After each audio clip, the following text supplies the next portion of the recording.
എങ്ങനെ ഇരിക്കണ? അപ്പം ഞാനാരാ പൊട്ടനോ? അമേരിക്കയിലെ ഇൻഷുറൻസിന്റെ കിടപ്പ് വെച്ച് മനസ്സിലാക്കി തരാൻ ഞാനൊരു കാര്യം പറയാവേ. അബദ്ധവശാ എനിക്ക് എങ്ങനെയോ അലർജിക് റെസ്പോൺസ് പോലെയാണെന്ന് തോന്നുന്നു. എങ്ങനെയോ വന്ന് ഞാൻ തല ഇറങ്ങി വീണു. എന്റെ ബോധം പോയി.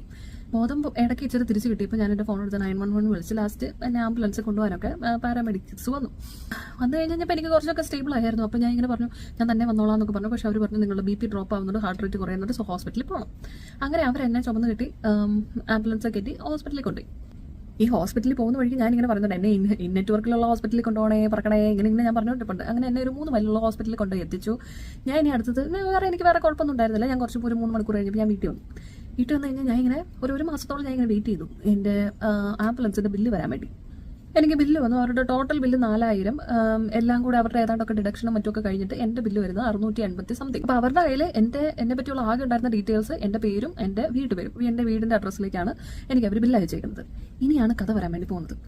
അപ്പം അവരുടെ കയ്യിൽ എൻ്റെ ഹെൽത്ത് ഇൻഷുറൻസ് ഇൻഫർമേഷൻ ഇല്ല എന്ന് പറഞ്ഞു. അപ്പം ഞാനത് അപ്ഡേറ്റ് ചെയ്തു. എനിക്ക് UC ഷിപ്പ് വഴി കിട്ടുന്ന ഒരു ആന്തം ബ്ലൂ എന്ന് പറയുന്ന ഒരു PPO ഇൻഷുറൻസ് ആണ് എനിക്കുള്ളത്. അപ്പോൾ ഏകദേശം ഒരു 3 മാസത്തേക്ക് 600 സംതിങ് എൻ്റെ ഫെലോഷിപ്പിന് പോകുന്നുണ്ട്. എന്ന് പറഞ്ഞു കഴിഞ്ഞാൽ എങ്ങനെ പോയാലും ഒരു മാസം $200 എന്ന് പറയുമ്പോൾ 20,000 രൂപ. അപ്പം അങ്ങനെ ഇനി വിട്ടെന്നാന്ന് പറയട്ടെ.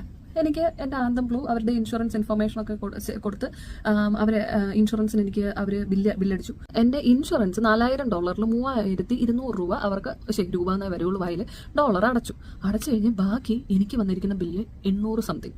സോ ഞാൻ അവരെ ഫോൺ വിളിച്ച് ചോദിച്ചു. ആദ്യം എനിക്ക് 600 സംതിങ് ആയിരുന്നല്ലോ. ഇപ്പം എൻ്റെ ഇൻഷുറൻസ് ഇൻഫർമേഷൻ കൊടുക്കുമ്പോൾ നോർമലി നമ്മൾ എക്സ്പെക്ട് ചെയ്യുന്നത് 600 കുറയണം. പക്ഷേ എനിക്ക് 800 ആയി. അതെങ്ങനെ എന്ന് ഞാൻ അവരോട് ചോദിച്ചു. അപ്പം അവർ പറയുവാണേ, ആദ്യം അവരെ വിചാരിച്ചു എനിക്ക് ഇൻഷുറൻസ് ഇല്ലാത്ത ഏതോ ഹതഭാഗ്യാണ്. അപ്പോൾ അവരെനിക്ക് എന്തോ ഒരു ചാരിറ്റി ഡിഡക്ഷൻ ചെയ്തിട്ട് 600 രൂപ അടച്ചാൽ മതിയെന്നായിരുന്നു. സോറി, $600. പക്ഷെ ഇപ്പം എനിക്ക് ഇൻഷുറൻസ് ഉണ്ട്. ആൻഡ് ആ ഇൻഷുറൻസ് $3200 അടച്ചു. സോ നൗ ബാക്കി വരുന്ന 800 കൂടെ ഞാൻ അങ്ങ് അടയ്ക്കണം എന്ന്. എങ്ങനെ ഇരിക്കണ? ഇതൊക്കെയാണ് ഇവിടുത്തെ ഇൻഷുറൻസ് കളികൾ.